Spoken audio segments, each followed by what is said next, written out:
الشخص الtoxic اللي تقريبًا كلّنا قابلناه وخصوصًا إنه انتشر أوي في الفترة الأخيرة دي، هو الشخص اللي طول الوقت عنده أنماط سلوكية متكررة كده مُضرة بالنسبة للي حواليه.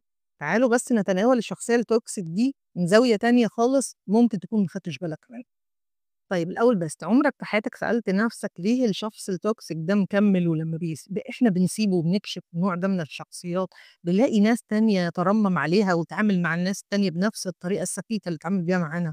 طيب علشان نبقى صُرحا مع نفسنا، إحنا أوقات كتير الوقود للشخص الtoxic ده، وإحنا الوقود لسلوكه السخيف، البايخ، الغِلِس، اللي طول الوقت إحنا كلّنا بنشتكي منه. لمّا تلاقي نفسك بتضحك على نكتة سخيفة هو قالها، لمّا تلاقي نفسك بتبرر تصرُّف غِلِس هو عمله، أوقات كتير جدًا تبقى أنت شخصيًا الوقود للشخص الtoxic، وأوقات كتير سكوتك بيبقى اعتراف ضمني كده على إن تصرفاته صح ومقبولة يعني. فأرجوك لمّا تلاقي شخص toxic أو تلاقي شخص ابتدت تصرفاته تضرك وفي إجماع أو شبه إجماع على كده أو سلوكه هو شخصيًا تكرر معاك أكتر من مرّة، حاول توقّفه. المواجهة والمباشرة طول الوقت هي اللي احتمال تفوّق الشخص الtoxic اللي ماشي يأذي خلق الله كده. أنا نرمين هيكل ودي قناة لحظة وعي، يمكن اللحظة دي اللي تغيّر اللي بعدها.